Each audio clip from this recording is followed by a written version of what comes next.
We respectfully request the Sangha great virtues for the sake of this assembly and all living beings. Please turn the wonderful Dharma wheel to teach and guide us how to end birth and death, leave suffering and attain bliss, and quickly realize non-birth. Cung tín đại đức tặng thịnh, vì thứ pháp hội cấp nhất thiết chúng sanh, thịnh chuyên diệu pháp luân giao đạo ngã môn, như há liêu sanh thoát tư lý khổ đắc lạc, tất chướng vô sanh. Homage to the blessed, noble, and perfectly enlightened one. Namo Sananto Suchedo Ye Alahadi Samyao Samputo Ye.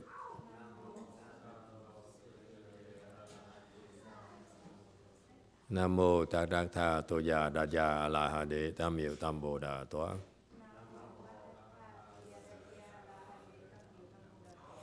The unsurpassed, profound, subtle, and wonderful Dharma in 100,000 million aeons is difficult to encounter.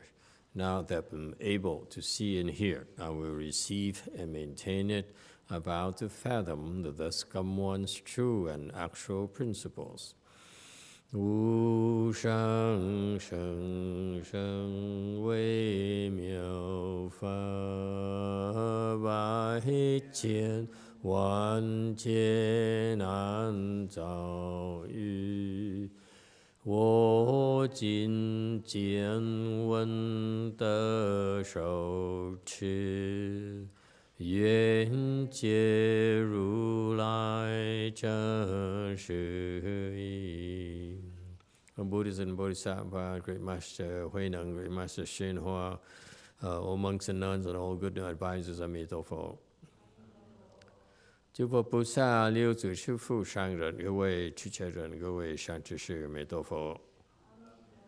Chư Phật Bồ Tát kính thưa lục tổ, Huệ Năng, Hòa thượng Thiên Hóa, quý thầy cô và quý thiện sư A Di Đà Phật. Hello everyone, today is the 12th of March 2022.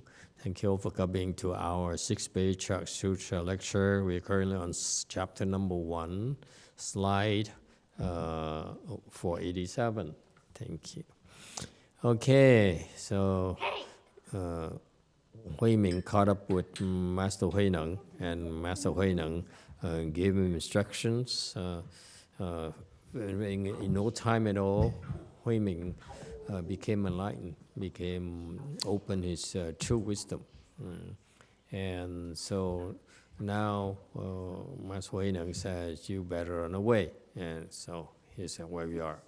Huineng asked further, where should I go? Huineng said, stop at Yuan and dwell at Meng. Huineng bowed and left.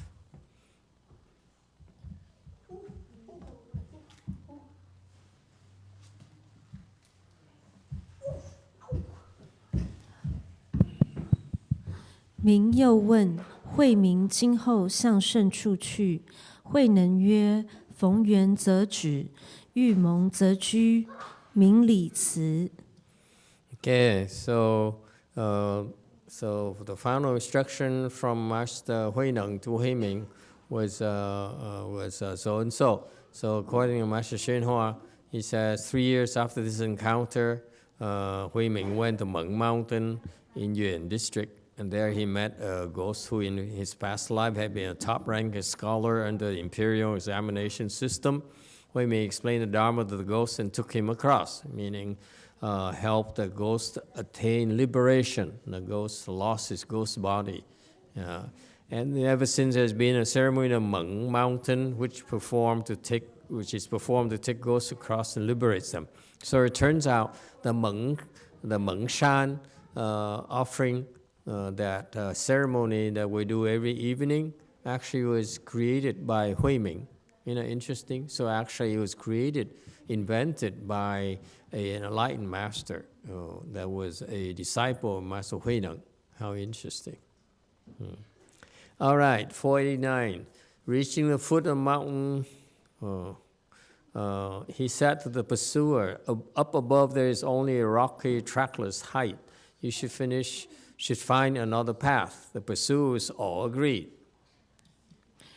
明回至岭下，谓称众曰：“向至渠为，竟无踪迹，当别道寻之。”称众咸以为然。490. Afterwards, Huiming changed his name to Daoming to avoid using Huineng's first name. 惠明后改道名，必失上字。491. Huineng later arrived at Caoxi, where he was again pursued by evil men. 慧能后至曹溪。I think the Chinese is lacking, isn't it? 492. To avoid difficulty, he went to Xihui and lived among the hunters for 15 years, at times speaking Dharma to them when appropriate. 又被恶人寻逐，乃于四会避难猎人队中，凡经15载，时与猎人随宜说法。All right. So Huiming, after he left Master Huineng, he sent the pursuer that he met in the wrong direction, and the word spread, and that's how Master Huineng was able to buy some time and got even further south.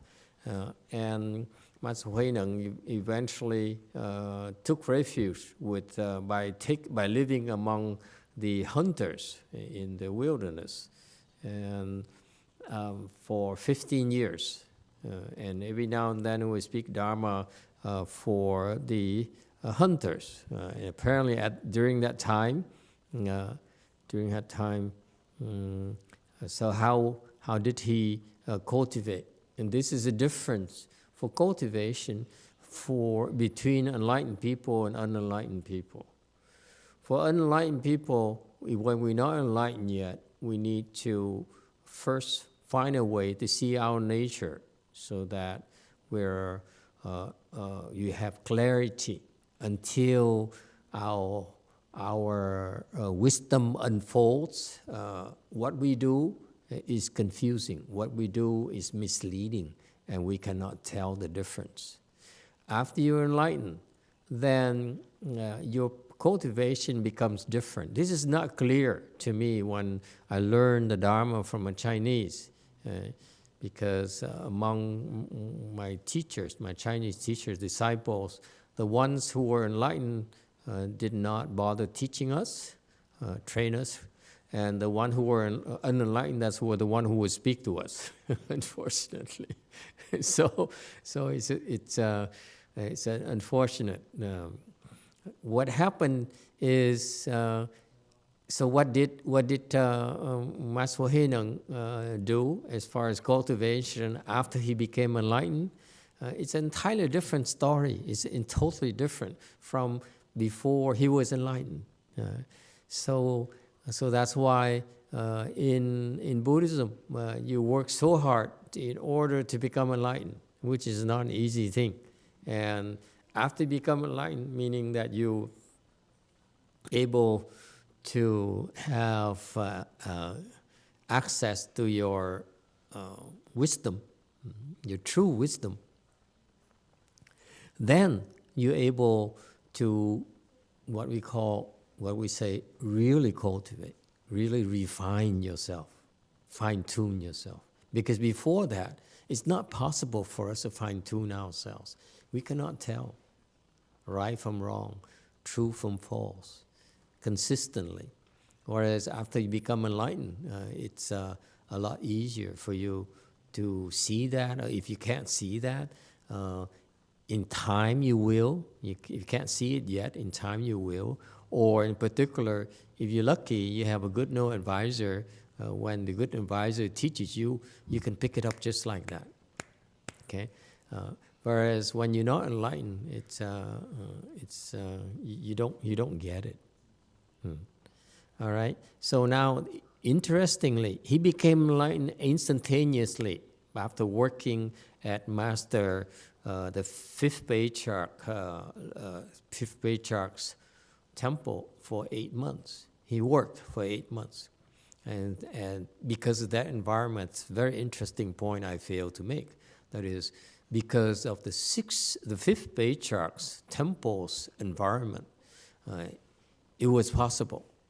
So that's one aspect of Buddhist cultivation where, in order for you to have a better chance, the ideal environment is appropriate. So, for example, the Hinayana people, the ideal environment for them tends to be further away from people, like they hide, run away to the mountains or to the deep valleys where they by themselves, and they cultivate. And that environment right there lacks the interference from the corruption from what? Corruption what? Other people. It's other people who create the corruption in your cultivation. So when they run away from there, and isolate themselves, then they cut off the constant corruption from others. And that's how the Buddhist cultivation process, if they continue the process, they will be able to eventually get there in time. That's the secret about Buddhist cultivation. The Hinayana understood. That's why it works for them. Whether they run away to the valley or to the deep valley, or the Thai people, they would run away into the forest at the boundaries, the frontier region between Thailand and Laos and so forth, where there's only wild beasts and smugglers and the real true danger, which is even better than the deep mountain, the high mountain or the deep valleys. Okay, so it's a very interesting process. The process right there, environment right there is kind of ideal for the Thai people. That's why the Thai people are very successful in that process of cultivation. The environment is very good for them. And but for Master Huineng, for the sixth patriarch, the ideal environment for him was the temple of the fifth patriarch, where not only was he isolated from the other people by working and threshing the rice, but also the atmosphere, the spirit, okay, the spirituality of the place is very pure. I would say even purer than a jungle or the isolated places. And that's how Master Huineng was able to become enlightened, merely by working. Does it make sense?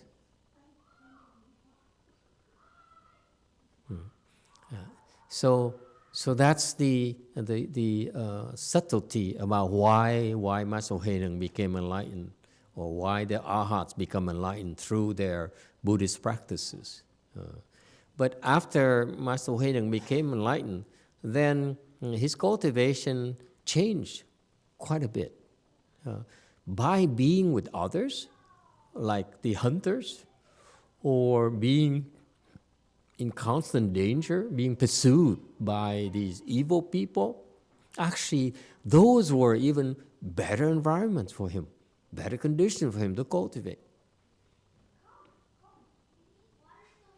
Okay, so that's why he lived for 15 years and he was able to practice by himself. And he's an outstanding, a special individual. That's why he's able to do 15 years on his own, and was able to improve and cultivate, and increase his level. When he left Master, the fifth Patriarch, his level was not that high. But as he went through those dangerous phases where they pursued him to try to kill him, he had to hide, and his life, he were close to getting killed and so forth, that's when his Kung Fu really improved. And when he went to live among the hunters, that's when he fine-tuned his skills, okay?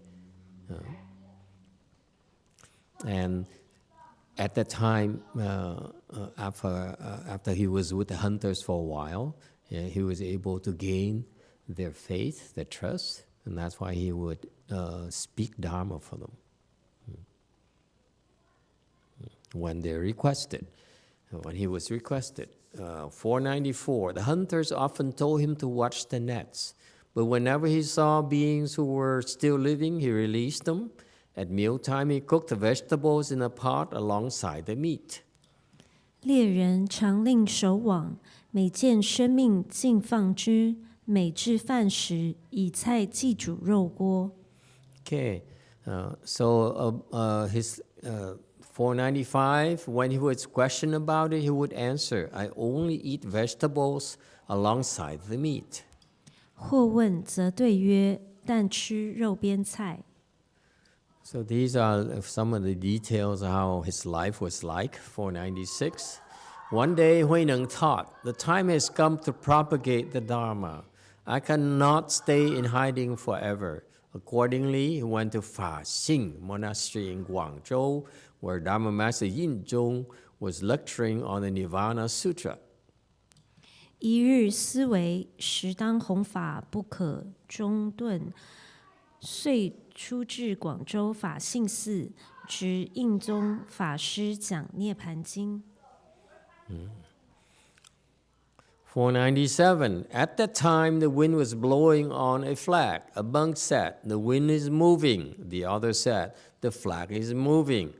They argued adamantly. 时有风吹幡动，一僧曰风动，一僧曰幡动，议论不已。498. Huineng approached them and said, it's not the wind that is moving, nor is the flag. It's your minds, kind sirs, that are moving. 慧能进曰：不是风动，不是幡动，仁者心动。499. Okay, so the commentary. So you see a long process. As he was comfortable where he was amongst hunters, and spoke Dharma to them, and very content with his life. One day he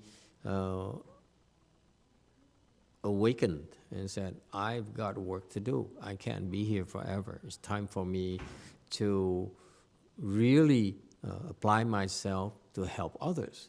So he descended from a mountain, as the Buddhists would like to say. So he came out from his hiding and approached the big cities. So that's the nature of the work. You want to help, you have to go where there are people that you can help.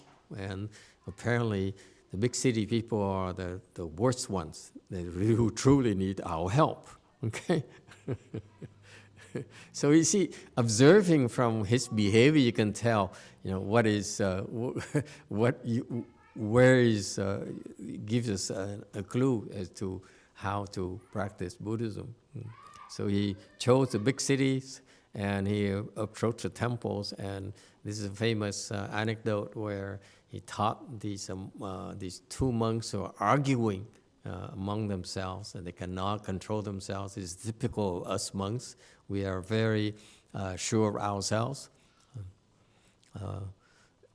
and refuse to give in, to budge, and even though we're so wrong. And so Master Huineng says, It's not the wind. That's not the flag or the wind that's moving. It's your mind. Right? 500. Everyone was startled. Dharma Master Yin Zhong invited him to take a seat of honor and meticulously cured him about profound principles. 一众骇然，印宗言至上席，真解奥义。And that surprised a lot of people. Amazingly, a lot of people studied Buddhism, but they studied the books. They studied with their brains. They never really understood. They never rose above their intellect, intellectual thinking. Why not? Because it takes specialized training. It's not, it's very difficult unless you know the process and you have a lot of other factors, such as environment, such as support, such as protection, and so forth.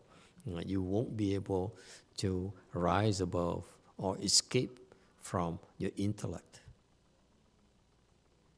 Your intellect is what entraps you in your state of confusion, in confusion. So that's why, even though you read a lot, you're well learned, and you're very intelligent, it's all that's really are obstructions, obstacles to your true wisdom from unfolding. And so when everyone heard about Master Huineng's point, that is the mind, that is the culprit, everyone was startled. And that's very sad for Buddhism, for Buddhist cultivators, that they couldn't even see that. And so Dharma Master Yin Zhong heard about heard of that interchange, and so he invited Master Huineng, and he talked to him, treated him with great honor, and asked him about the profound principles. What's interesting here is that Master Yin Zhong was very erudite, a very learned man, and so he asked about the principles he learned from the books. They're all sound principles, but he failed to understand the depth. So as he meticulously went through the principles that he learned about, he didn't quite really penetrate. Okay, he actually what was happening. The condition was such that as he was querying Master Huineng, he actually was going from point A to B, C, D, F, G, and so forth. What was he doing? Actually, he was educating Huineng. So it's the first time really that Master Huineng learned about the Mahayana principles by being asked. So that, as he asked, the key word is meticulously queried, meaning make sure that Master Yin Zhong made sure that Master Huineng has a chance to see the progression of. He was building up his questions in increasing degrees of difficulties, and that's how Master Huineng learned from the beginning as well. It's so interesting. Okay. Yeah. You too, go ahead. This is a question from Jane. Shall we translate "they argued adamantly" to "they argued non-stop"? Because the original text, 议论不已, 不已 means non-stop. 不已 is not necessarily non-stop. 不已 is they cannot help themselves. So adamantly is closer than non-stop. Meaning that's what happened to us people who are knowledgeable, who are learned, or who are educated. We become attached to our knowledge. We're so sure of our knowledge. And that's why when you got into the argument, you cannot help these two monks, could not help themselves, and stuck to the guns, stuck to what they knew, stuck to their position. And this is quite typical of the people who stress learning instead of practice. In Buddhism, there are basically two types of approaches. One is learning from the books, learning the words, and the other is learning how to practice.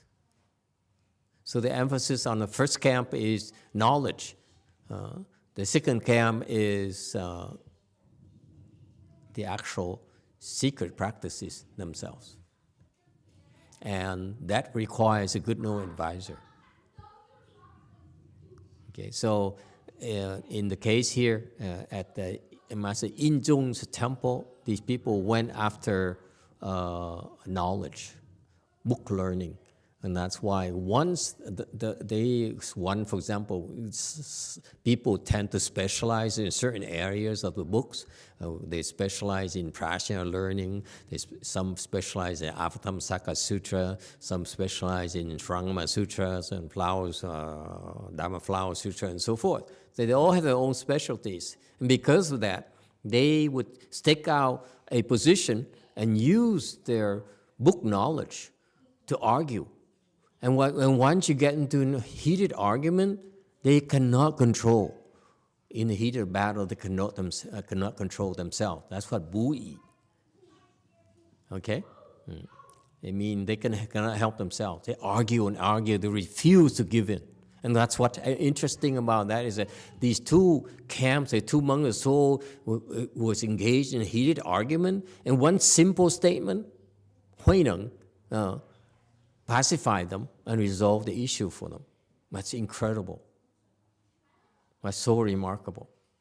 Okay, so the buyi there is the description of the nature of the argument. They cannot stop. No one can convince them of anything. Neither camps is convinced of the other's camp's arguments. And Master Huineng, in one sentence, squashed the issue. Yes, Orange. Hello, Master. I'm just very amazed about this part where Master Huineng spent 15 years with the hunters. Yes. It was not, and then there's only like two lines about what happened in the sutra. So I'm just really curious, like, what does he do? Like, what did he do all day for 15 years? Like, he doesn't do ceremony, he doesn't read sutra, I guess. I don't know, like. In other words, ceremony is for losers. Yeah, I guess so. Real cultivators, they cook. They cook, they cook a vegetable by meat, I guess. That's what they do. They hang out with hunters. Interesting. Yeah. I'm glad you caught that. I explained it once to my Sanghans at lunchtime, maybe recently, huh? And I explained to them, what is it Master Huineng was doing the last 15 years? It's funny, you weren't even there and you asked. It's a key question. What's the difference in cultivation? What does he do that's different in cultivation than from us or from the typical monks and nuns? Okay, and that's ideal for him. Okay, so that's why I explained to my Sanghans. Now you ask, should we tell them? It's funny you ask because you read all these explanations of Sixth Patriarch Sutra from many people. No one ever asks this. What did he do? Why is it? How could he live for 15 years amongst the hunters?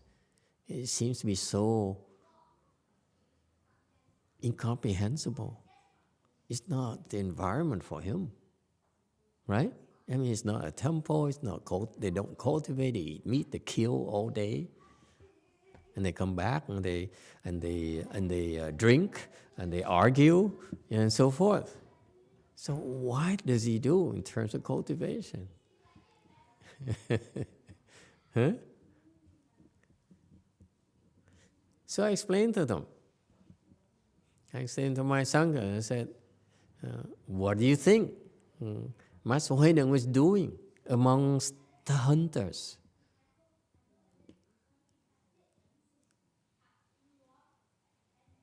Okay? Without any direction, without any help, with the wrong environment. I explained to them that at that time, Master Huineng, oh, wait a minute. Would the Koreans like to answer the question? The Koreans are very diligent cultivators, What do you think? What did he do? Remember, he chose to do that after he became enlightened, so he knew what he was doing. You see? So what he did was to go through his daily life, okay? As he was working, he was looking at what?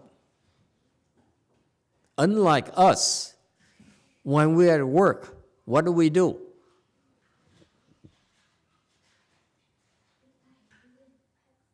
What do you do at work, ma'am? I'm trying to maximize my interest. Maximize. That sounds so sad. I know. I'm just calculating, like, what's the best thing to do in any situation. I'm trying to understand a lot, too. I'm trying to figure out things. I'm trying to strategize, all that. To maximize your benefits, your return. Roughly, like, maybe it's broader, maybe it's, people I work with benefit or my team's benefit, but it's a lot of thinking. Maybe I can try. I think maybe Master Huineng look at his afflictions. Look at what? Look at his afflictions, his own afflictions. His afflictions. Okay. What happened is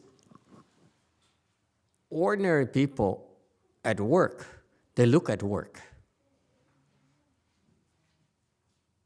They look outside. Okay? They look at what they're doing. They look at other people who are afflicting them. Okay? And so this is what ordinary people do. They look outside. They look at, why there's a problem here, what is this person doing, and so forth. Master Huineng was different. When he was working, whether it's cooking or whatever he's doing, planting seeds or whatever, he's looking at his own afflictions. So it's two separate processes. It's the same thing when you work. Normal people will look outside. And when they're afflicted, they look outside. They say, why I'm afflicted? Because this person said something, or this person did something, or this thing happened, therefore I'm afflicted. So they try to fix that thing. They try to fix the outside world. Okay? And that's what she's referring to as optimize or make the best out of it or conquer whatever. Okay? So you are, in other words, addressing external problems. What is not addressed is why you're afflicted. So what happened is you fix the external problems, and that's fine. Quite often you're able to fix it. If you can't, they replace you. Find someone else who can. Okay, but it's after this problem, another problem will happen, and quite often it's just from the same affliction. So the same problem, internal problem is still there. It's not fixed. And therefore, you're still confused. Whereas Master Huineng, instead of looking at other people's as the cause of his problems, okay, he looked at himself. Why am I afflicted? And that's how he could get to the root of the problem. So that's the difference between enlightened people and ordinary people. Enlightened people look inside. They look at their own afflictions and resolve those afflictions. And therefore, they can what? If you resolve your internal afflictions, what happens? What's the advantage? You are able to transcend the outside problems.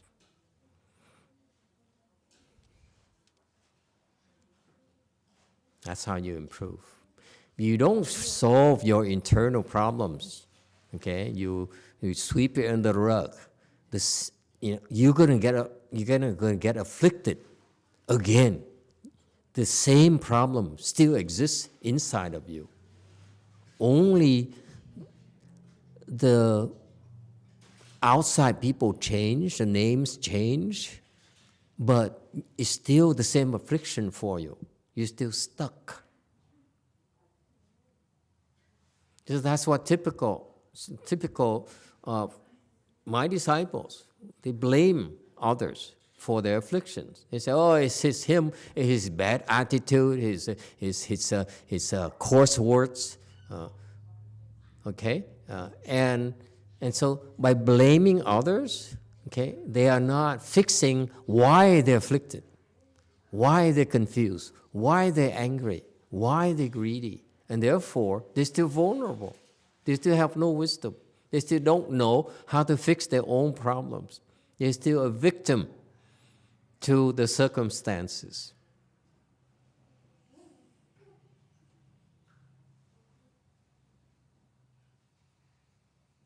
But when you're able to fix your affliction like Master Huineng, that's when he's able to transcend, again, I repeat, transcend those problems. Those problems no longer afflict him. That's why he would be able to fix those problems with a clear head, much more effectively. That's the difference. So our temple, the reason I explained to my disciples at lunchtime is because they complain and say, how come other people, the true cultivators, they meditate and they do ceremonies and they do the monks' spiritual work, and what I have my disciples do is work.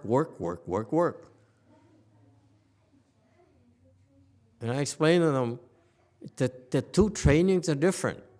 One training is Hinayana, the other is Mahayana.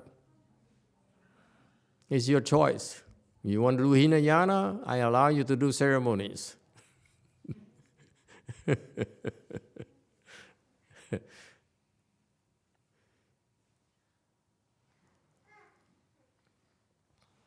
Because when I have my disciples work, I tell them that I don't care for what you do. I really don't care about your work. But they don't understand. They say, "Oh, Master's worried about saving money so that he doesn't have to hire someone for it. I save some money, but it takes about 10 times longer. So am I really saving money? Or I get help and they afflict each other, and am I really saving any money at all because I lose disciples because they fight each other constantly?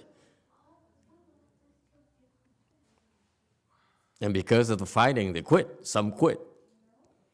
Okay, so how am I saving money? How am I gaining? But it's part of our process where we allow them to fight each other to death. And one will survive. Hopefully that one will open his wisdom.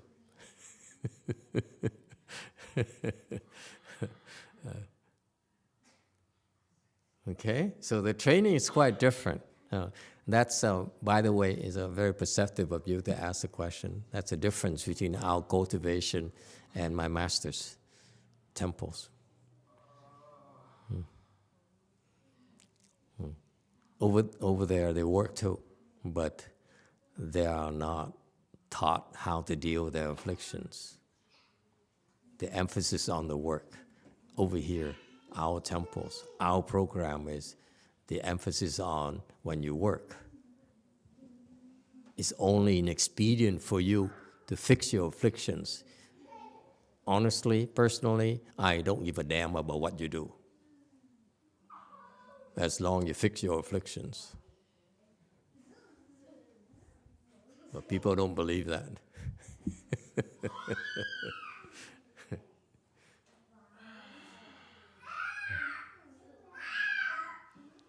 Okay, so that's what Master Huineng was doing. The more people, the more hunters, those people are very coarse and not easy to be with, and that's what he did. And after a while, after 15 years, he said, I'm not really rose above all these people's problems after 15 years. Nothing they do afflict me anymore. That's why it says it's time for me to move on and do some real work. That's what happened. Okay? Point being that it takes time. It's not something that can be undone that quickly. It took Master Huineng 15 years to undo all the afflictions that arose from being with those hunters, those coarse people, lowlifes. Yes, Orange. Master, you said, I think you said last time that Master Huineng was already Mahasattva level when he left the fifth patriarch. Yes. Right. No. Maybe I said the wrong things. I don't remember exactly. Maybe you remember right. But what happened is that when he left Master Hongren, this is just my theory. I wasn't there, so please don't quote me. Master Hongren, when Huineng was able to become enlightened by threshing rice. And then Master Hongren brought him to his room and explained the Vajra Sutra to him. That probably brought him to around midway, around 6th round, 5th round, 6th round, maybe, okay? Probably the highest 7th. And then he ran away, okay? And during the times that he was pursued, he was actually, his life was hanging by a thread. So he actually was in serious trouble and no support, no whatsoever. That's when he really went very far. And then when he found refuge with the hunters where he was safe, that's when he was able to fine-tune himself. Okay, so the time he was ran away from after the 5th patriarch to the time he got the hunters, I believe that's the time when he really reached his peak. And it took him another 15 years in order to remove all the impurities, all these attachments, deep-seated attachments. It takes a long, long time. That's my point. Even after you reach a very high level, like Master Huineng, it took him another 15 years in order to recalibrate everything, if you will. Okay? And he did it by himself. So in other words, just to give you another clue, another perspective is that then at his level, the hunters became his good know advisors. He looked at them as his good know advisors. He didn't look at them as a low level or some people that he needs to put up with. He actually looked at them as, oh wow, you just helped me realize I have this attachment. You really are my good know advisor. That's his level. Okay? Does it help? Okay. And once he fine-tune himself, recalibrate himself. Inzung again, Inzung, the one who then gave him, indoctrinated him to the principles. So this circumstance is very, very fascinating. 502. Seeing that Huineng's explanation of the principles was simple and precise and yet not based on scriptural words. 见慧能言简理当，不由文字。Inzung said, the cultivator is clearly no ordinary man. I heard long ago that Huang Mei's rope and bow had gone south. Is it with you?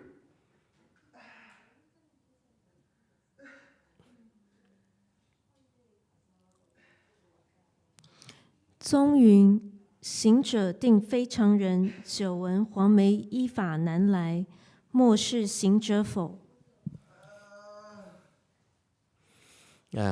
So here's another aspect of Mahayana. Inzung, when he asked Huineng about the profound Buddhist principles, Huineng, being illiterate, could only have a limited vocabulary to explain. So to Inzung was simple and precise because he didn't have a lot of words to work with. Yes, Orange. I think the English dropped the dang, li dang, right? The dang is more like it's like yan jian li dang. It's the word is simple and then the principle is just right or it's just very appropriate. Like I feel the English is Yeah, he's wrong. The principle, clearly, this is quite a liberal translation. The Chinese says, you're right, thank you for pointing it out. But this is literary thing. It really doesn't matter. It's the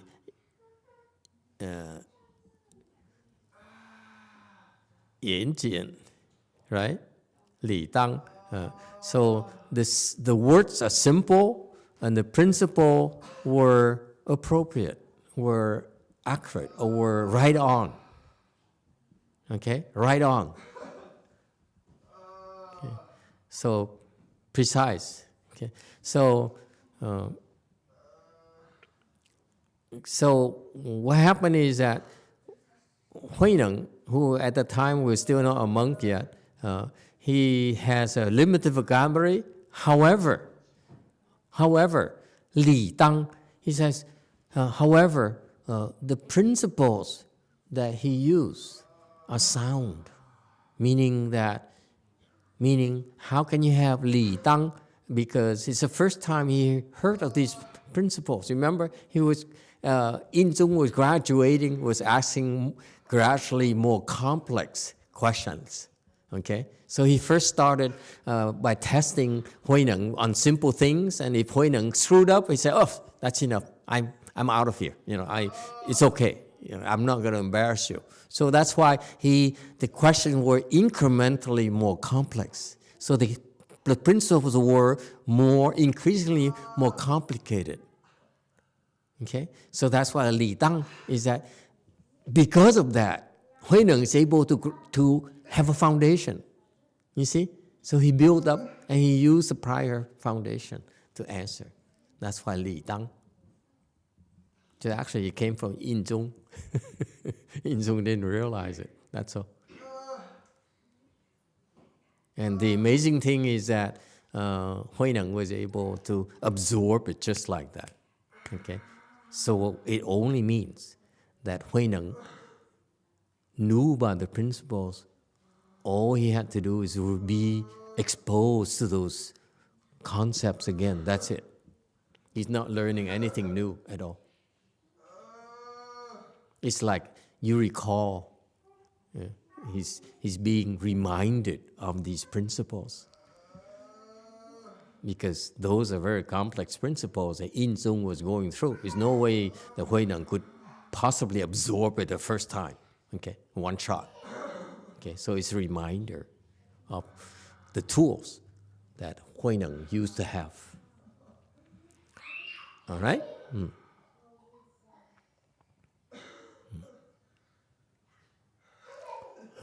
And so Yin Zong, after the interchange with Huineng, he said, Yin Zong is a classy monk. He's really a leader. And that's why he was a senior monk at the time, because he's a fair monk and he has class. Go ahead, JMT.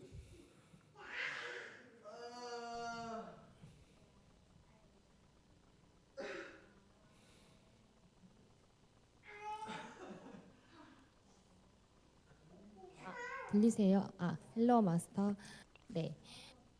마스터 말씀대로라면 해능대사는 응무소주 나무꾼이었을 때 응무소주 이생기심의 그걸 듣고 아라한이 된 거고, 그 이후에 오조 후용인 대사의 도량에서 8개월 동안 방아를 찧으면서 칠지보살 정도 됐다라고 하면 보살 레벨에서 한 달에 한 번씩 진전한 셈인데,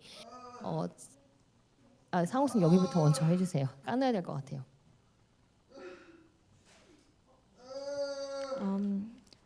As you mentioned, Master Huineng became Arhat when he heard the phrase of the sutra, the Vajra Sutra, and he became seventh ground Bodhisattva while he's working at the temple. So it means he became progress once a month. 제 질문은 마스터께서 말씀한 동교라는 게 레벨을 뛰어넘어서, 다시 말하면 1에서 뭐 5였다가 7이 되는 건지, 아니면 1부터 7까지를 굉장히 스피디하게 통과하는 건지, 그것이 궁금합니다.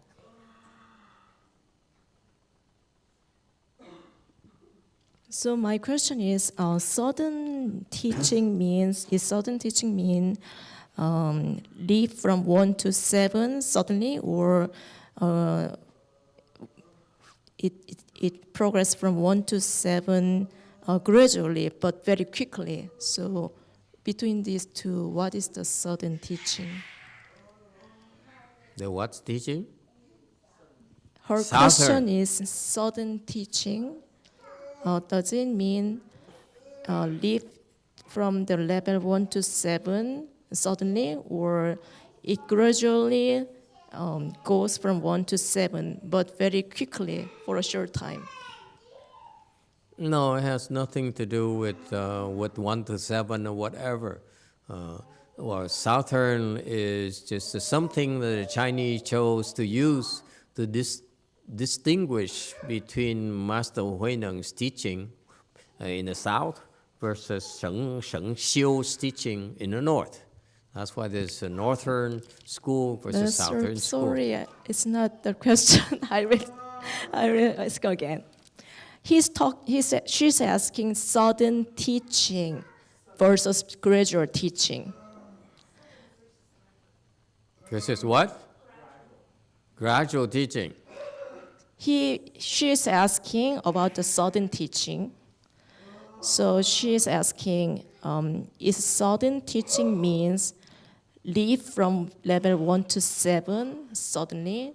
Is it sudden teaching, or sudden teaching mean it gradually change from 1 to 7, but for a short time? So Okay. what does it sudden teaching? Okay, let me answer you. Okay, when Master Huineng was there, he went to the south and then founded a southern school teaching to differentiate, as the Chinese differentiated that from the northern teaching, Sheng Xiu. I was about to continue. But it's okay, it doesn't affect me.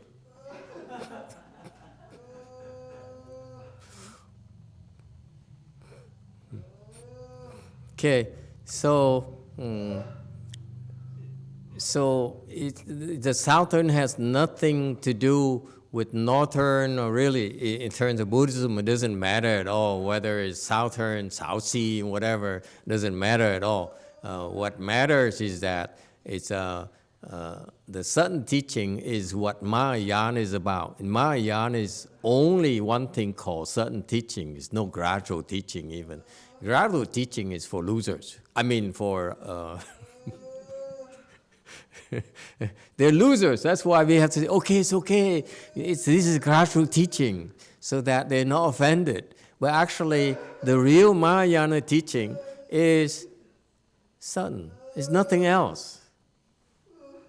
There's no distinction between in Mahayana really between southern or sudden or gradual at all.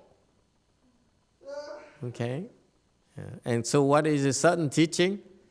The sudden teaching is just the way Mahayana is taught.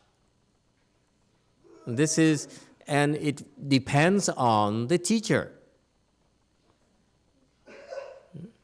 All Mahayana teachers, who are good, they all teach sudden teaching. They don't teach gradual at all.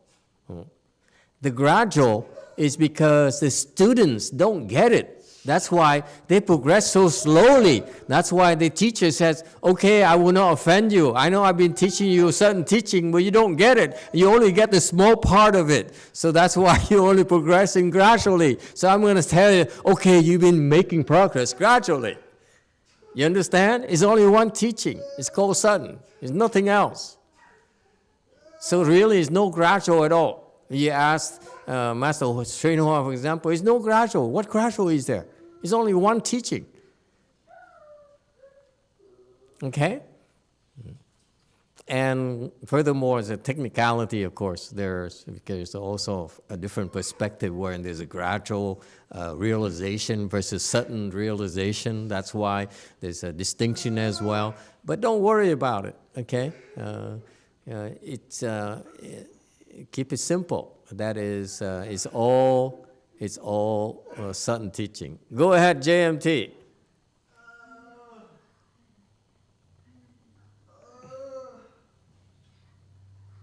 질문이 잘 전달이 안 돼서 다시 드려야 될 것 같은데, 돈교라는 것이 이걸로 얘기를 해야 될 것 같은데, 그러면 어떤 사람이 수다원이었다면 마스터께서 말씀하신 동교라면 그 사람이 사담 아나함의 단계를 스킵하고 아라한이 되는 건지, 그게 동교인 것인지를 질문드립니다.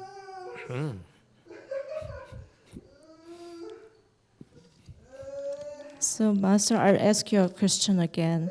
So, sudden teaching means to, from the Arhat, the first ground Arhat, he can become the first stage Arhat. Does it mean sudden teaching? Skip the second and third stage. No. Sudden teaching here refers to you become suddenly enlightened. Below that, we don't count. In other words, the emphasis in all this training is how to become enlightened.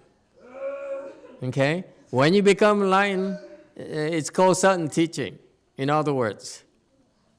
And sudden teaching has so many styles, so many different parameters, different dimensions, different aspects, different attributes. Okay? That's why it only matters for us when we teach you is for you to become enlightened. Otherwise, it doesn't count to us. Does it make sense?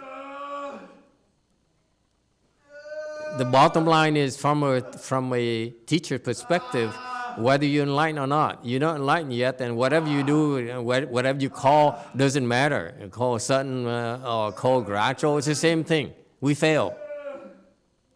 So there's no point calling sudden or gradual. Okay?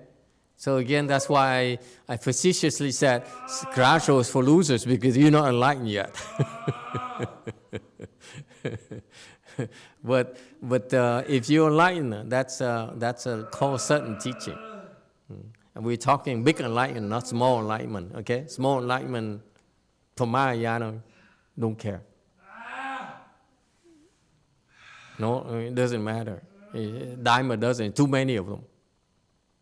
Too many. Master Hsien has so many fourth-stage arhats, it's just not funny. So yeah, it's no big deal. To us, look at it. Babies. Doesn't matter. Go ahead, there's a question here.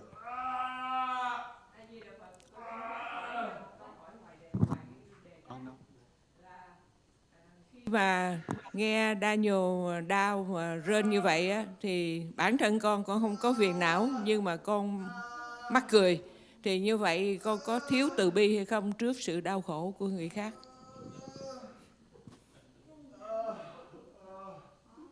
Master, I'm listening to Daniel that he's crying and he's in pain like that. I'm not afflicted at all, but like instead I was laughing. So does that mean that I am lacking kindness and compassion? Probably. You really have no compassion. How can you see people suffering and say, I don't feel anything? Of course it's not your body. So you really truly lack kindness and compassion. No two ways about it. Okay, Wei Mountain question. Master, what is happening at Gold Forest? The yelling suddenly become louder.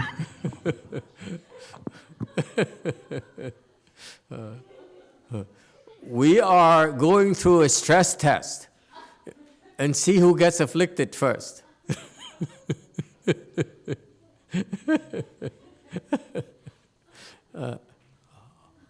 Okay? You're missing out all the fun.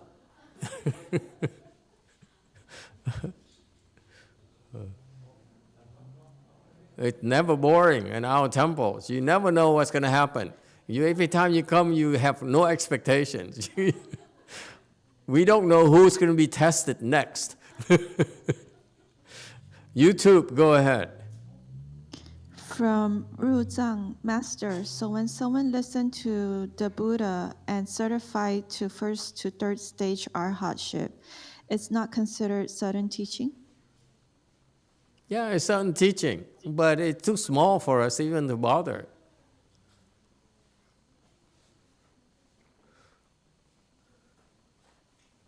Of course, the certain teaching is what we teach. When the Buddha teaches, it's called certain teaching. Okay? But remember, the Buddha did all that is in order to bring people to big enlightenment. Nothing lower than that really matters to him. You back in there speak on his behalf. Okay? As I said, all Buddhist teaching is certain teaching. It's the attainment of the students that's gradual or certain. The teaching is only certain. There's no gradual teaching.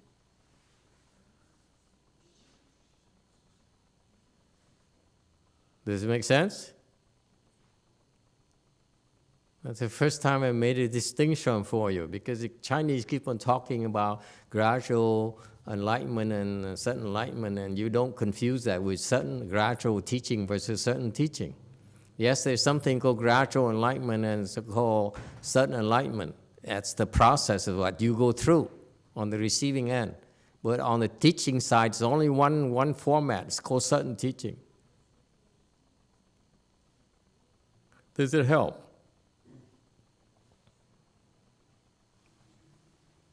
You guys ask the questions getting harder and harder. I'm going to run out of things to tell you. I better hurry up and retire. Go ahead, JMT. 또 질문이 있는데요. 그러니까 깨달음의 순간은 깨달음은 그 순간에는 당연히 도노이지만 한 순간에 깨닫기 위해서는 많은 법과 노력과 그런 것들이 축적돼야 되기 때문에 돈교가 바탕이 돼서 도노인 게 아닌지 저는 그런 생각을 하고 있는데 제가 잘못된 생각인지를 질문드립니다. 네, 다시 말씀하겠어요. 마스터 말씀대로 깨닫는 것은 한순간에 깨닫지만, 예, 깨달음은 한순간에 깨닫지만 그 한순간에 깨닫기 위해서는 많은 점교의 과정이 있기 때문에 돈오가 되는 게 아닌지 저는 그런 생각을 하고 있는데 제가 잘못된 생각을 하고 있는지 여쭙고 싶습니다. Master, to get enlightened in one moment, enlightenment is one moment, but to get enlightened, we need a lot of the gradual enlightenment. Do I understand correctly? Yes. It's called preparation. It's like, I'll give you an example of an airplane taking off. Enlightenment is like the airplane takes off the air, it lifts off. That enlightenment. First ground is when it takes off, the airplane lifts off the ground. That's first ground. And it goes up and goes up, goes up. Okay? So until the lift off, it has to run. And then crank the propellers. Okay? And that's called gradual. It's called preparation, if you will. So far, so good? That's all.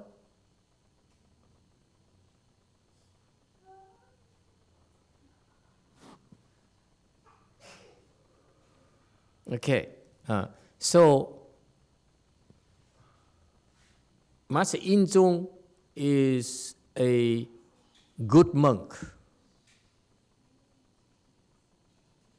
Okay, and I would not be surprised if Master Inzong was previously a disciple of Master Huineng, because Master Inzong turns out later he really helped Master Huineng along, and just like Shakminu Buddha, when he met with Shariputra or Mahamoggaliyana, they had their own disciples, and they listened to the Buddha's sermons, and Shariputra said, "Oh, this is it. This is the teaching that I've been looking for my entire life."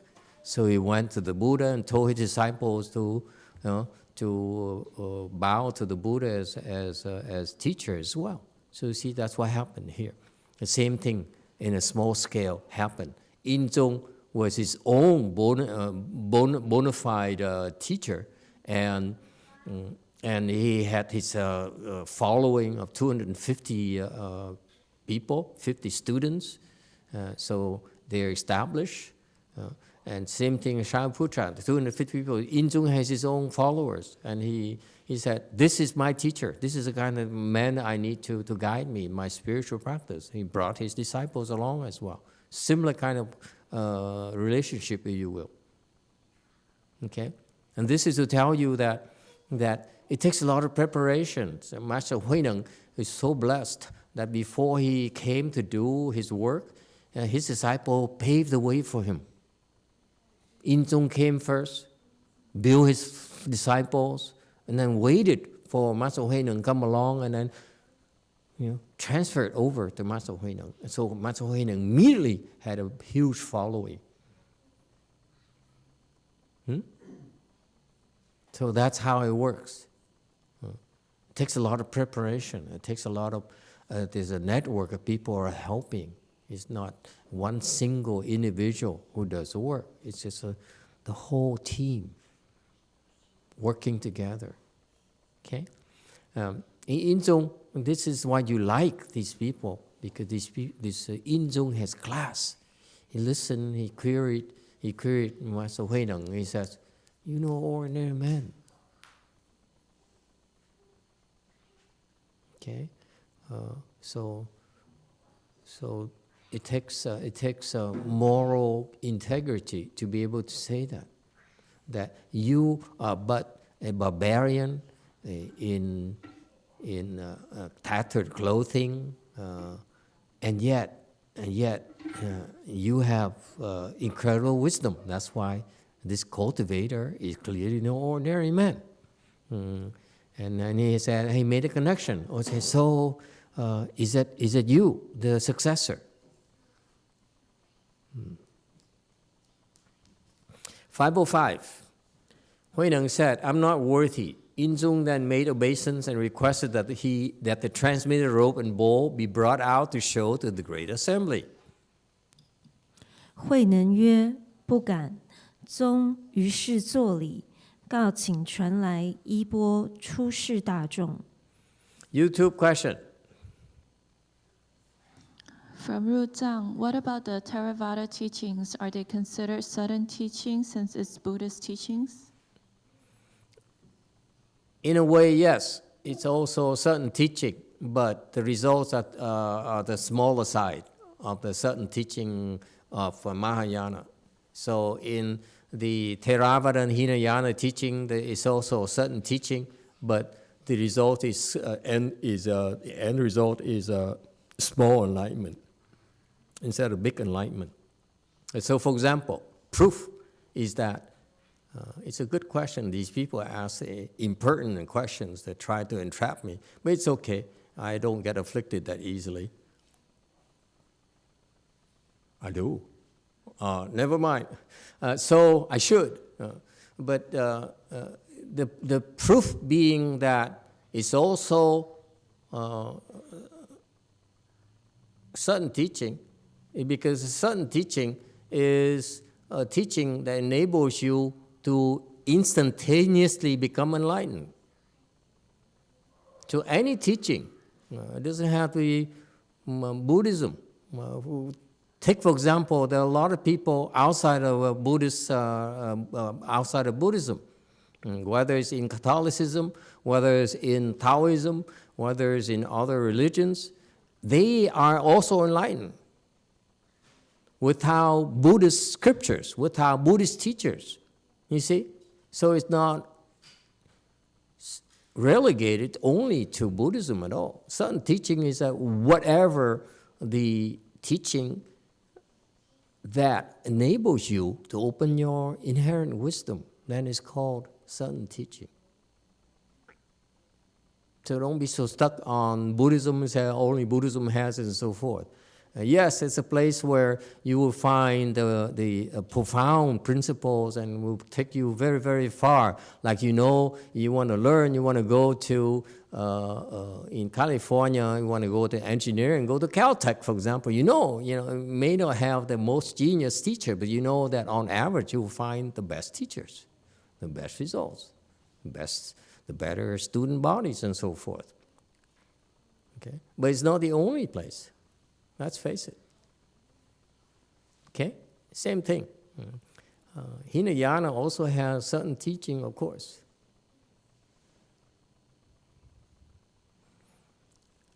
And so the Buddha, when he first spoke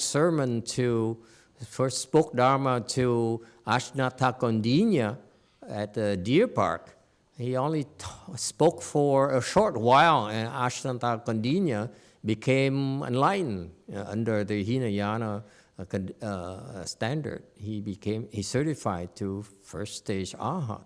That's a tiny, tiny enlightenment. It's also certain teaching. All right? Okay, so continue 506. He again asked, how was Huangmei doctrine transmitted? There was no transmission, replied Huineng. We only discussed seeing the nature. There's no discussion of dhyana, samadhi, or liberation. 宗复问曰：“黄梅父主如何指受？”慧能曰：“指受即无，唯论见性，不论禅定解脱。” Okay. Wow, it's funny. I'm not sure I should push this too far because then I open myself to more questions unnecessarily. For what?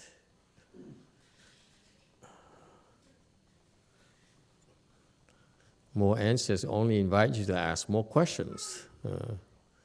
Okay.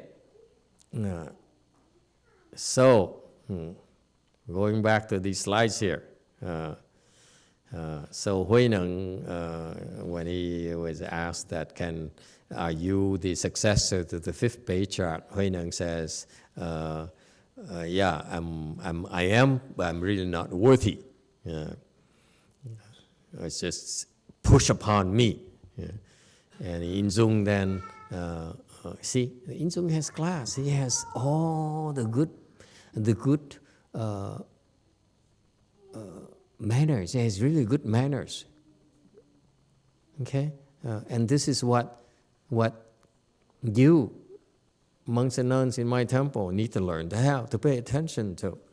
You may have kung fu, you may have samadhi, but you need to learn manners. This is, you look at Inzong, he says, this is the successor, this is a position of authority, and therefore, he made obeisance. He bowed to a lay person. Think about it. Inzong is a big shot in Buddhism back then. He bowed to Huineng because Huineng was his successor. Even though Huineng was ugly and has a beard and has ugly tattered clothing and shoes and so forth, he bowed to Huineng. You bow to to show deference and respect, reverence to the holder of the office. In contrast, my disciples have no manners whatsoever. They don't bow. They don't, Master put you there, but I don't respect you. You have to prove to me you're worth it. I'm not pointing at anyone in particular in Korea. But how dare you? When I put someone there on top of you, it's because he's more valuable to you. He has more wisdom than you. Therefore, you should bow to him. If you respect me, then you should bow to him. Just like Inzong showed respect to the fifth patriarch. Fifth patriarch deserves respect. Therefore, Inzong showed respect to the fifth patriarch by bowing to his successor. Just like I expect you, Korean nun, to bow to your boss. Not fight him, not criticize him. And when you do that, you're not respecting me.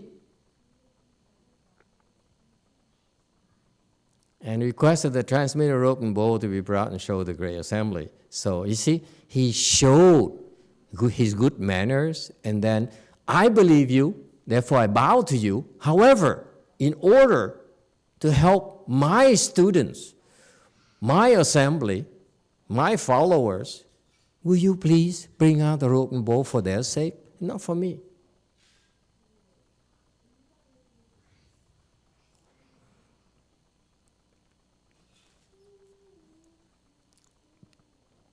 And then he says, because he's from the outside, he says, what did you learn about this Huang Mei doctrine? I wasn't there. What did you learn? Pray, tell me. So how was it transmitted to you? Are you the holder of the Huang Mei school of thoughts, the school of teaching? And Huineng simply said, no transmission. I don't need no Huang Mei teaching. Are you kidding me? Okay, I'm the successor, meaning I do as I please. I don't need, the Huang Mei thing. And he says, for your information, when the fifth patriarch taught me, we only discussed seeing the nature. There's no discussion of dhyana, samadhi, liberation. Okay, and this is so telling because dhyana, samadhi, liberation are something that you refine yourself. You practice, you get there, you know what the sutra means. It's not meant for you to discuss intellectually. You have to do it yourself. And this is the key in Buddhism. You have to practice. Then you understand yourself what samadhi and dhyana and liberation really are about. So far, so good? And so what is about this transmission?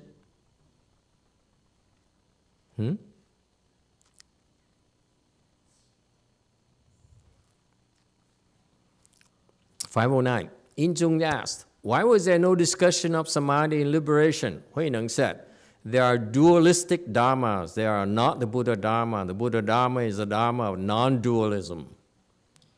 宗曰：何不论禅定解脱？能曰：唯是二法，不是佛法。佛法是不二之法。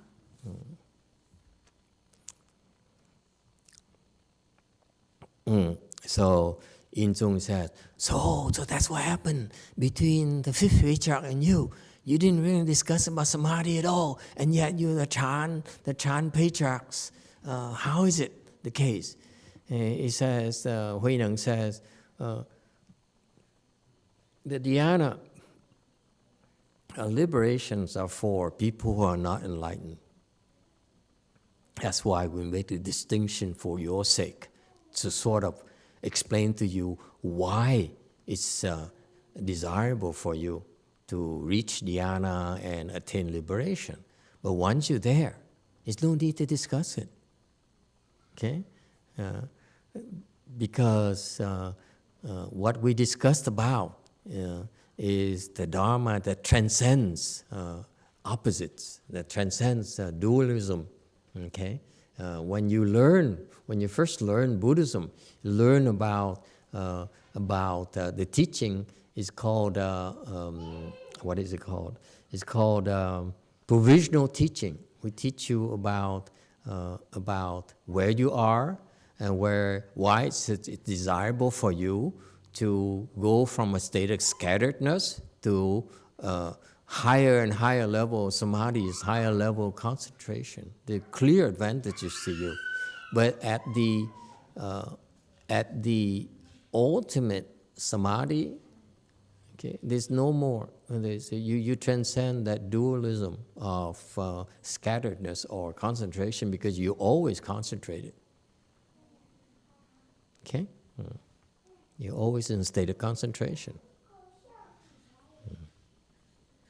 Any question about dualistic dharmas? We talked about it quite a bit the last 15 years, at least the last 5 years.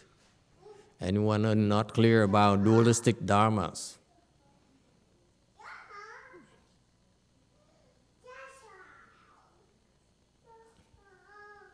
Okay, 511. Injung asked again, what is this Buddha Dharma, which is the Dharma of non-dualism? Huineng said, the Dharma Master has been lecturing in the Nirvana Sutra, which explains about the Buddha nature. That is the Dharma of non-dualism of Buddhism. 宗又问：如何是佛法不二之法？慧能曰：法师讲涅盘精明佛性，是佛法不二之法。Okay, non-Buddhism, in Chinese as 不二 is not dual. 不二即是不异. You are not two, but they're not different. Okay, so that's what non-dualism is. It's only one, not two. And that's why Buddhism is a dharma of non-dualism. That's about the dharma that teaches you about the ultimate knowledge, the one knowledge about your Buddha nature. Okay, when you see your Buddha nature, you will transcend dualism. Until you see the Buddha nature, you are stuck. You cannot see. You still live in dualism. That includes the fourth stage arhat. It includes all the Hinayana teaching, the teaching of dualism.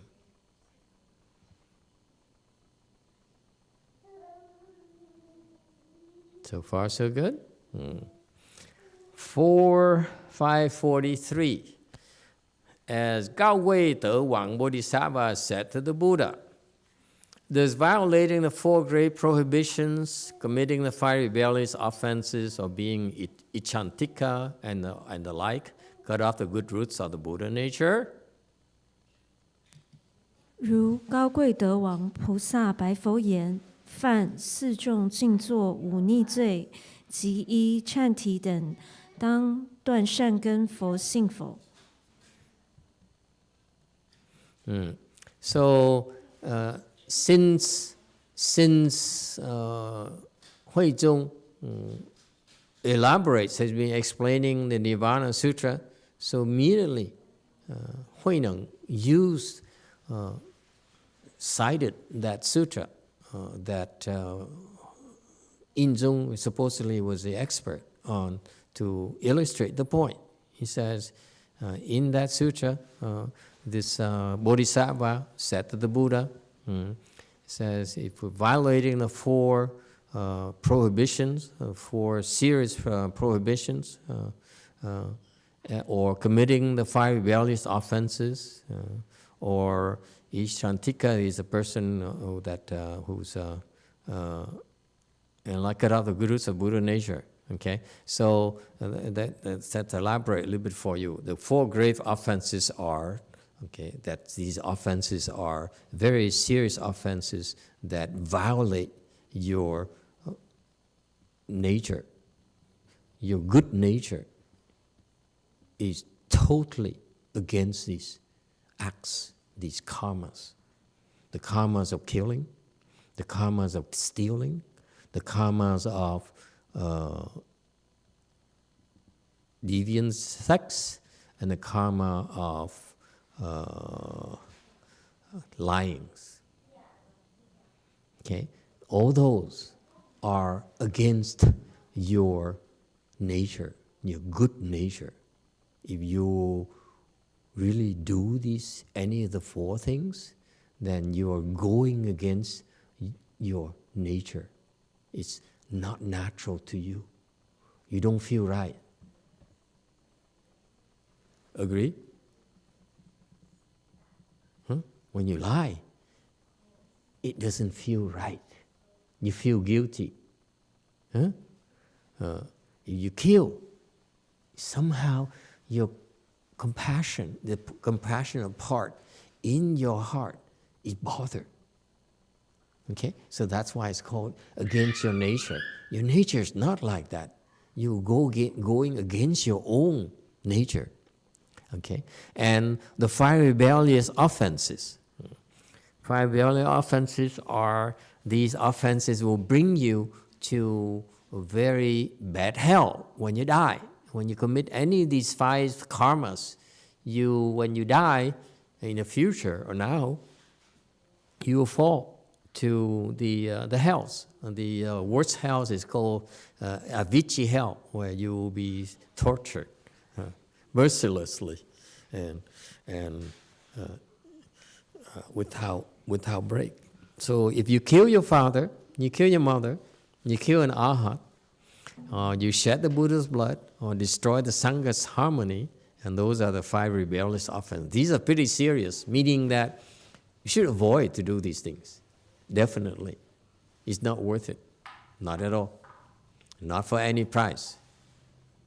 Okay? Emperors used to kill their fathers in order to succeed, to get the throne. And that's a big no-no. Or kill their mothers to do that. Big no-no. Kill an arhat. Okay? If you know it's an arhat, you happen to kill someone who happened to be an arhat, you will fall to the hells for sure. Or just shed the Buddha's blood, or destroy the Sangha's harmony. Okay? Or Ichantika, meaning that Sanskrit for the person who cuts off his good roots because the faith is not complete. And so this person here has extreme desires, very, very greedy,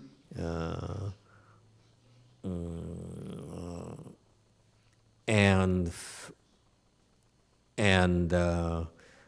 it tends to cut off all the goodnesses, the roots of goodnesses, okay? And therefore, the Chantika, primarily because of all these bad karmas, they cannot develop faith. deep faith. Therefore, they cannot become enlightened. The key here is that unless you have faith, you will not become enlightened. Okay?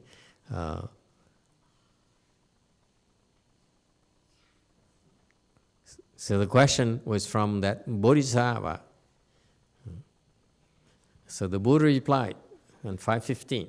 The Buddha replied, there are two kinds of good roots. The first, permanent, second, impermanent. The Buddha nature is neither permanent nor impermanent, therefore it cannot be cut off.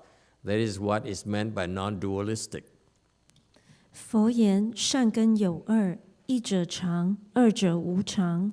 佛性非常非无常，是故不断名为不二。So the Buddha replied to the Bodhisattva, he says, good roots, okay? Your good roots in DNA, your ability to do good, to be good. So there are two kinds, permanent and impermanent.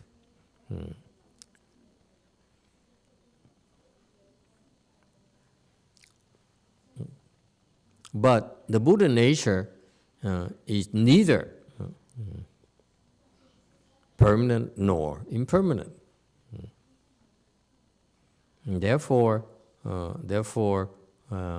because it's neither permanent nor permanent, therefore the good roots, the Buddha nature cannot be cut off.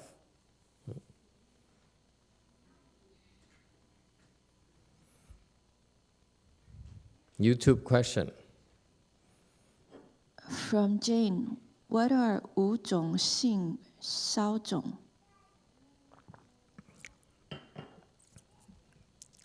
From where? From who? From Jane, 五种性 and sáu种.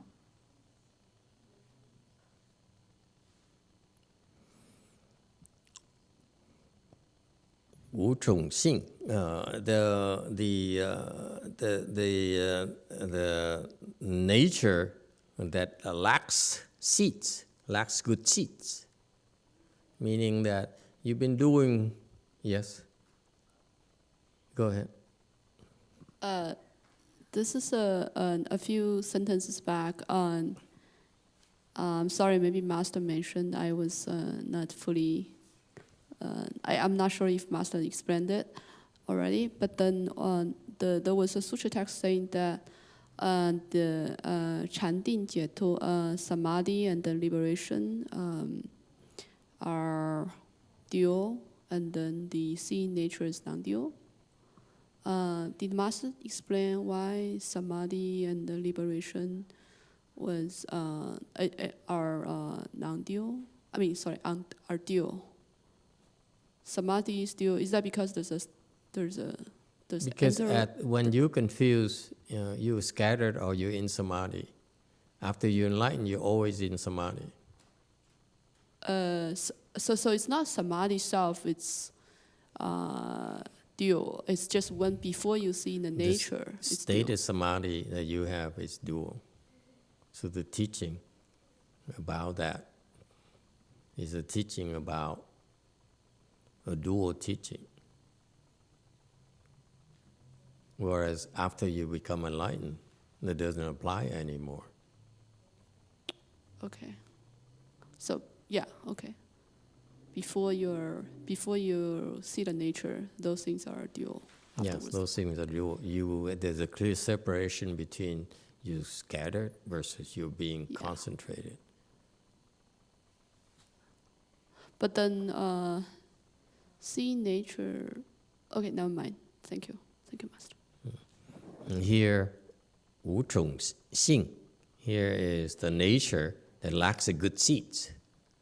You didn't plant the good seeds in your nature. You fail to understand the fundamentals of the spiritual practice is plant good seeds. You always shoot for enlightenment, you shoot for gains, you shoot for advantages, but you fail to plant the seeds. Okay, and Shao Zhong is that even after you plant the seeds, you burn them up. You destroy those seeds.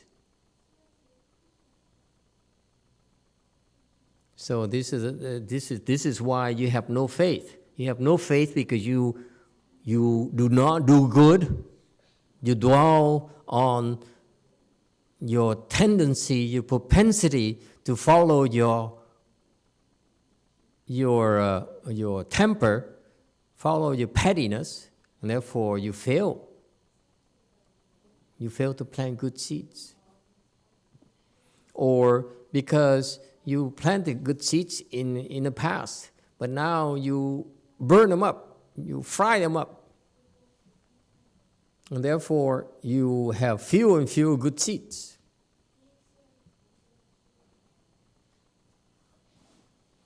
So that's why you really have no good roots at all. And therefore, no good roots, you cannot bring forth a faith, and therefore, you can't become a Buddha. It's not about smarts. It's not about knowledge. Not about competence. It's about faith. That's what happened to Huineng. Huineng has no smarts. He has no competence. He has no real skills. He has no training, no education, no money, no family name, no goodness, nothing to rely upon. But he has faith. He says, this is the right thing to do.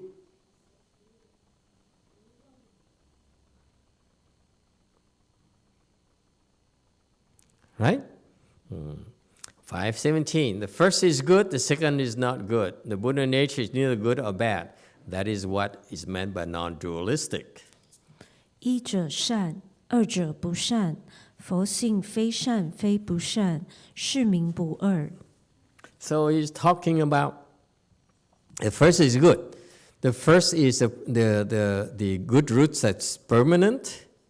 Okay, two kinds of good roots. The first is permanent, the second is impermanent. Okay, so he says the good roots that are permanent, those are the good ones.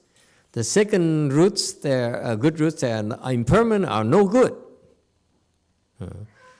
But however, you ought to know that the Buddha nature is neither good or bad. That is why it's non-dualistic. When you are confused, we teach you about good and bad, permanence and impermanence. Once you enlighten, you realize that your Buddha nature is neither.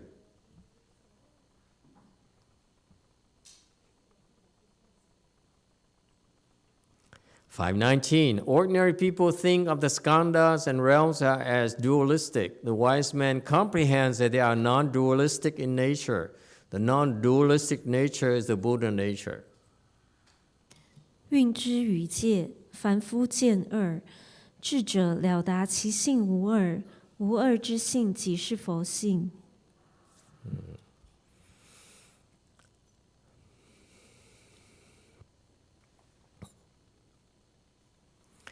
So he says, furthermore, in 520, 519 text, he says that ordinary people, that's us, think of the skandhas and realms as dualistic. The skandhas are the components. They make up the ego. Whatever people see as ego, refer to as ego, has 5 distinctive characteristics, 5 distinctive components. The first component is form, second component is feeling, third component is thought, fourth is activity, 5 is consciousness. And therefore, anyone who has a sense of me, of self, is a sense of form, meaning that I and this body.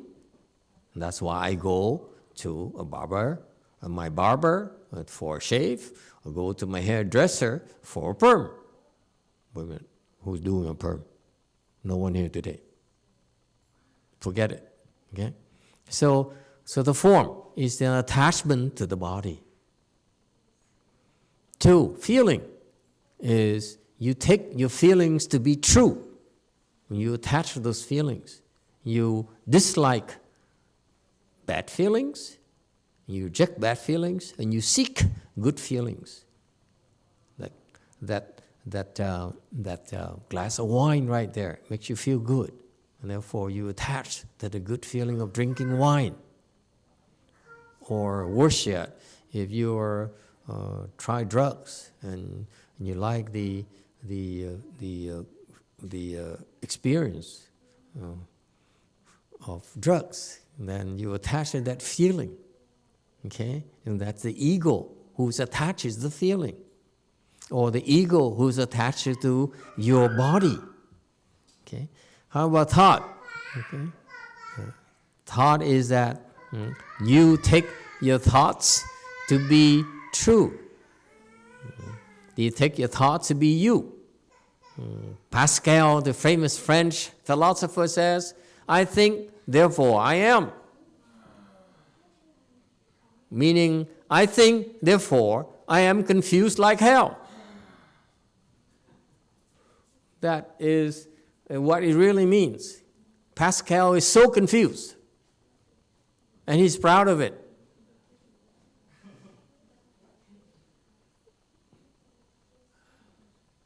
So much for French philosophy.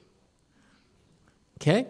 So thought, the danger of thought is that you depend on your thoughts, then you take your thoughts to be real.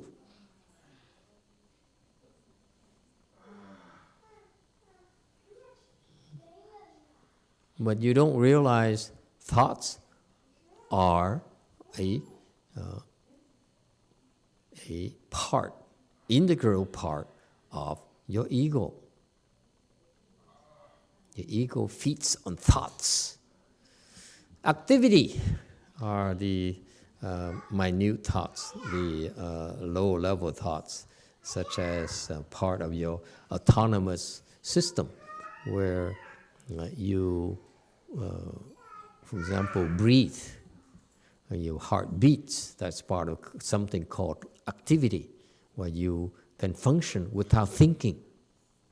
It's autonomous system, like level 5. Autonomous driving, if you will. Okay?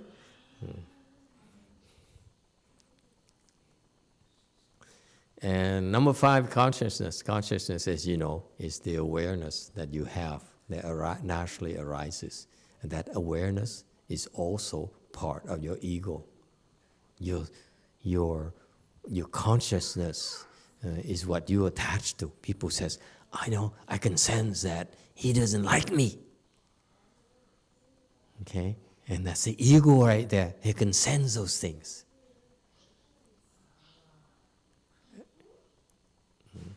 So those are the skandhas. Those are the 5 components of the ego. And the realms. And the realms are what defines the relationship between us and the outside world. Okay? And you look at our existence. We exist in the perspective of the realms. We have the 6 sense organs, the eyes, the ears, the nose, the tongue, the skin. Those are 5 organs, plus the 1 organ that is more abstract called the mind, or the will. The first 5 are real sense objects. The 6th is called the mind. Is something that we have yet to understand. You're so confused by the first 5 sense organs, the 5 organs already. We really don't know how it really function at the deepest level. But the 6th sense organ called the mind is even more mysterious to us. So you see, so the 6 sense organs here are defined 1/3 of the realms, and then you have the objects that the opposite of the sense organ, what the sense organs perceive. The ears perceive sound, so those are the objects. So sound is an object of the ear organ. Form is the object of the eye organ. Taste is the object of your tongue. And so forth. So you see sense, up to including the mind whose object is a dharma. Anything that the mind conceives of is called a dharma. Okay? And between these six objects and six sense organs lies consciousness, meaning that the ear consciousness brings you awareness of the sound. The sight consciousness gives you, makes a connection between the objects and the eyes and so forth. So between the sense organ, the six objects lie the six consciousnesses. Okay, and those are the realms. And that's the nature of our relationship, nature of our world, as we perceive it.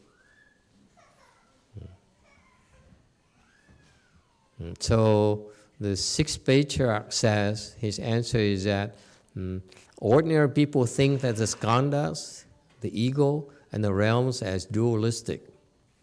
Okay? The wise man, the one who are enlightened, understands that they're non-dualistic, okay? Because they're part of Buddha nature. 521. Hearing this, Inzong was delighted. He put his palms together and said, "My explanation of sutra is like broken tiles, whereas your discussion of the principles, kind sir, is like pure gold." 印宗闻说，欢喜合掌言：“某甲讲经犹如瓦砾，仁者论义犹如真金。” So hearing Huineng's interpretation of the Nirvana Sutra, Inzong was so delighted. He said, "Oh, I never was able to make the connection. My explanation, my understanding is still dualistic."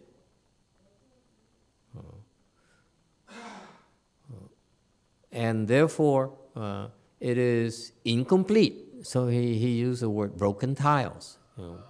Mind is not a complete thing. It's not the complete principles. Whereas what you describe, sir, is the pure gold. This is priceless.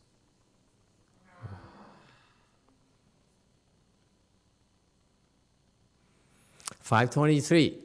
He then shaved Huineng's head and asked to serve Huineng as his master. Accordingly, under that Bodhi tree, Huineng explained the Dongshan Dharma door.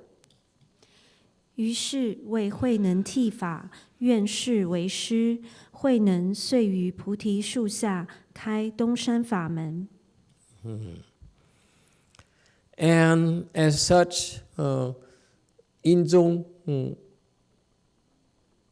proposed that Master Huineng should become a monk so that he could officially bestow the Dharma to teach, especially to teach not only lay people, but also monks and nuns as well. Because basically, lay people have no business teaching monks and nuns. I repeat, I refuse to learn from lay people as a monk. It's wrong. Okay? So, I have a problem with people going to monks and nuns, going to universities to learn Buddhism. That's wrong. It's a wrong practice that should be discouraged. And so, you want to learn Buddhism, you better find an enlightened monk. And so he shaved Huineng's head. So with his help, Huineng became a monk, and Huineng agreed because he says, from his wisdom, that he says, this is appropriate. This is ideal for him to be able to do his work, to teach living beings about Buddhism and help them save them. And then Inzong also asked to take refuge under Huineng. And that's how Master Huineng taught his teaching, and it's called the Dongshan Dharma Door.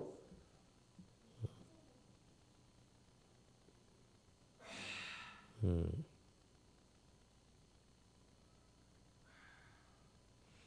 525. Huineng obtained the Dharma in Dongshan and has undergone much suffering, his life hanging as if by a thread. 慧能于东山得法，辛苦受尽，命似悬丝。 Okay, just one commentary about this. Okay, Master Huineng obtained the Dharma, meaning he became enlightened, at Dongshan, at the mountain where Master Fifth Patriarch's temple is located. That's why it's called Dongshan Dharma.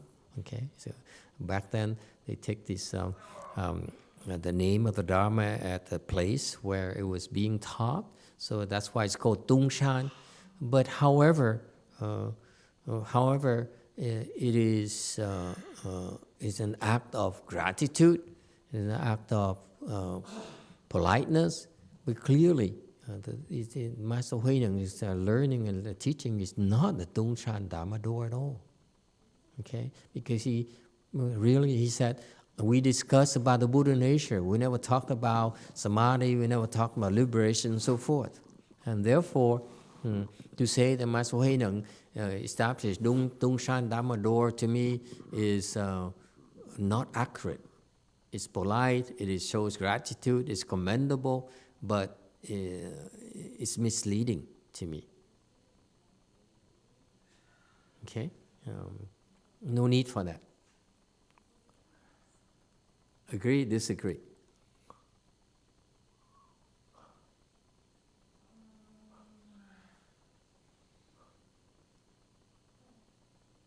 Oh, you all disagree. Okay, well, that's okay. I don't need to insist. I don't have to be right. Okay. And so Master Huineng says, he did obtain the Dharma in Dongshan, but he had undergone much suffering, his life hanging as if by a thread. Yes, he obtained the enlightenment at Dongshan, but he also went out on his own and undergone much more suffering. A life in great danger. Okay, so time is up. I really don't have time to go into the next slide. Anyone has any final questions or quick question or quick comment? If not, then next time we continue at slide 527. Thank you all.